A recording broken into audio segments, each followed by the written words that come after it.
there is always a lesson to be learned in any situation that you find yourself in. You just have to like take a different perspective on it and allow yourself to truly, you know, dissect, digest what occurred and then how to move forward from that. And I took that perspective, I took that, the idea and applied it to the NBA trade deadline. As crazy as it sounds, just let me cook on this one. Allowing yourself to take a step back and really digest what happens in a situation could be the greatest help to anyone, I believe. And then now applying that to the NBA trade deadline, if you look at all the different trades, I think the biggest lesson you can find is value and consistency. Hear me out. You can be CJ McCollum, but at a certain point, they will always treat you, or they'll end up treating you like Dennis Schroder. And you may be like, what the fuck do you mean by that? Consistency inward to your own life it will be the greatest help, will be the greatest thing you could do for yourself, right? Consistency, will get you anywhere in this world when it comes to internalizing it and improving yourself. However, external consistency will get you nowhere, or get you ended up like in the trash bin of life. It's almost like a double-edged sword in a way, because focusing on that internal part, when you internalize consistency, you're going to only improve your value to yourself. Like, you're only going to improve your value as a person, whether that's like the gym, your diet, your mentality, your mindset, whatever, however you can internalize the idea of consistency will only improve you. It will only help yourself. And I think that's beautiful. If you're able to have that discipline and get at it every day, I think that's something beautiful in itself. But the problem I find is when you're trying to externalize that towards the world itself. That's where it can bite you in the ass. Hear me out on this one. There's always that like TV trope or like movie trope of like, the guy that does all the work gets neglected, or the promotion at work always goes to the random guy in the office besides the person who deserves it, blah blah blah blah blah. We all get it, but I think there's a reason why tropes exist, is because they can be found in the real world. I think we all have been through a situation where we felt we deserved it because we've done so much for something, but it didn't work out because it went to another person, or it went this way, it went left and right, And I think that's the greatest, thing you can realize, is that in this world full of gray, it's so much easier on a conscious level to make everything black and white, because our brains have only so much energy, processing power, where sometimes in certain situations it's so much easier to deal with the consequences, or like deal with whatever comes with making things black or white in any situation, compared to analyzing something and realizing this is a gray, we're in a gray area here.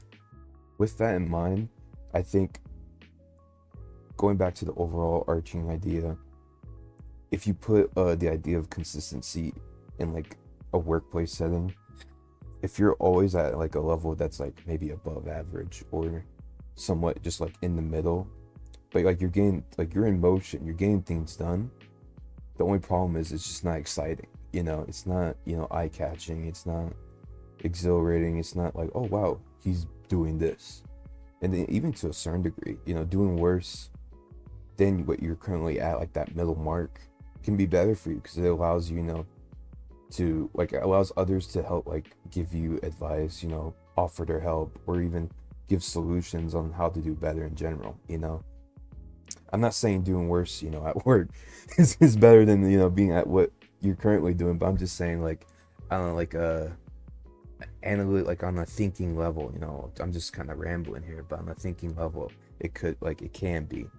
And applying that to the, like, let's look at basketball. Let's go back to the original analogy here.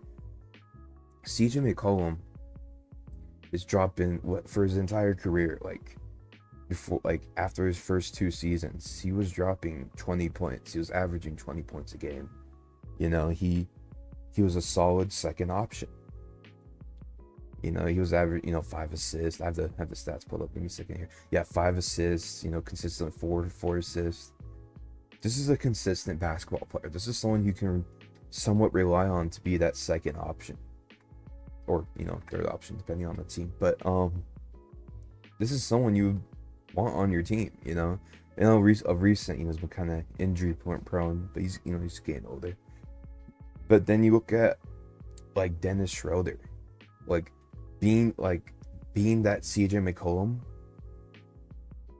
Even now with this current, right now it's February 11th, 2026. He's getting treated like Dennis Schroder, being traded team for team. He's no longer a basketball player. He's becoming an asset.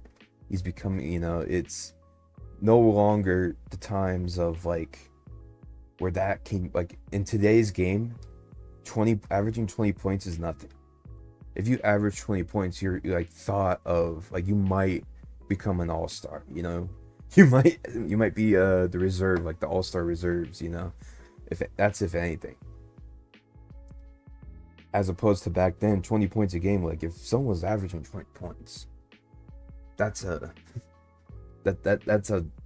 guaranteed all-star. If anything, you're the star of the team. Like, whoa, you're dropping 20? Okay, like we see you. But nowadays, like you have to drop 30. And even that, you have to have your overall game needs to be exciting, So when you have someone like CJ McCollum, no one really cares, It's like, oh yeah, he dropped 21 today, 3 assists, 1 rebound, whatever. Like, no one cares. You just become an asset to be used or traded in these random big name trades, during the deadline every season. And it's going to get to a point where CJ McCollum is going to soon end up like Dennis Schroder, on the bench.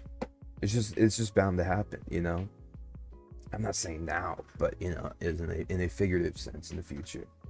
And I think taking that overall arcing idea of like people would rather have someone that does outstanding, superstar, Hall of Fame numbers once in a while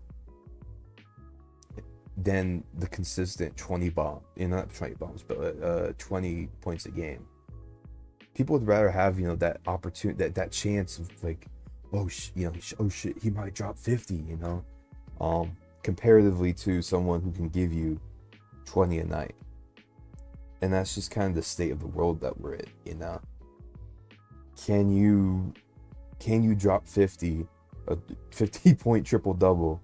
That's the only thing people care about. If you can do that, boom, you have a $30 million contract coming up this season, But if you're just constantly dropping 20 points a night, doing what you need to do and then clocking out, sadly, people are just going to overlook you, And then soon they just won't care and throw you to the wayside and treat you like Dennis Schroder, Not saying Dennis Schroder, and CJ McCollum are on the same level at all, but I'm just saying the overall arcing ideas of how they're being treated and what their value is due to their consistency of the game,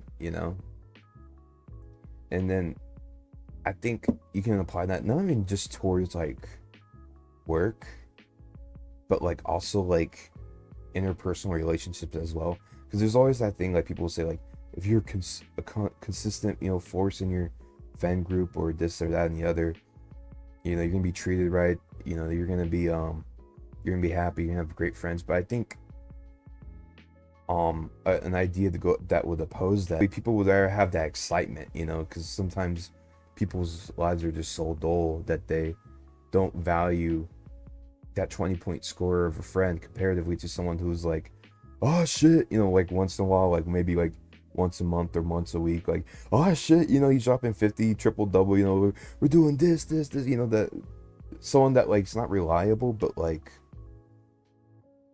you know, who's there like maybe once, like I said, a month or week.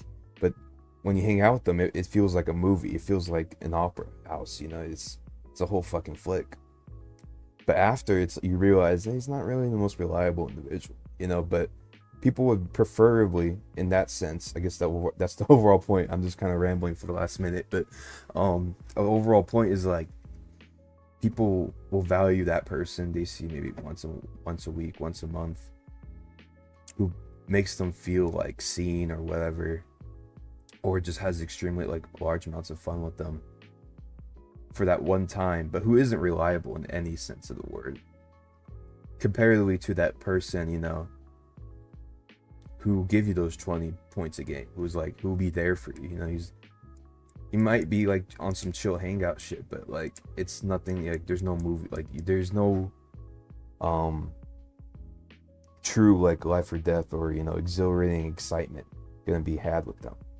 And I think that's kind of fucked, you know, because like, yeah, we all want exciting friends, we all want exciting moments, yeah, we all want to drop, even ourselves want to drop 50, you know, a 50-point triple double. But I think you just have to realize the value of a 20-point score, you know, or else you're just going to be tossing away a reliable source of, you know, connection on that front. And I think that just kind of goes for a lot of things beyond just like, you know, work, friendships, or this, that, or the other, you know, just that, you know, you're dropping something reliable, like whether even like in the sense of like material things like cars, you know, you're trading in your Toyota Prius for fucking BMW or a Mercedes, you know.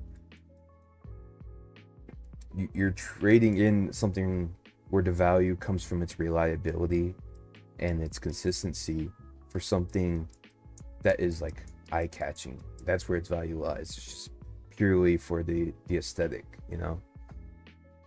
And I think that's, you know, that's terrible. I don't know, me personally, I think that's like a terrible thing, because if you just build your life around this idea of a flash of, you know, the 30-point triple double, you won't have any role players on your team back behind you when you need it most, you know, when that triple double doesn't come that night. Who else are you going to rely on, you know? I think that's the most important key there, is that you have to realize the value of the reliable, you know, the consistency. And I think that's the final question I'm gonna leave with all of you is, in a world of black and white, of extremes, is it more valuable to be, you know, that CJ McCollum force, you know, that outwardly portrays that consistency, or, you know, accept how reality is and be the extreme once in a while, you know, be the 50-point triple double, but then some nights you're only dropping like 3 points a game, you know. I know I'm kind of rambling at the end here, but, you know, let me know. Peace.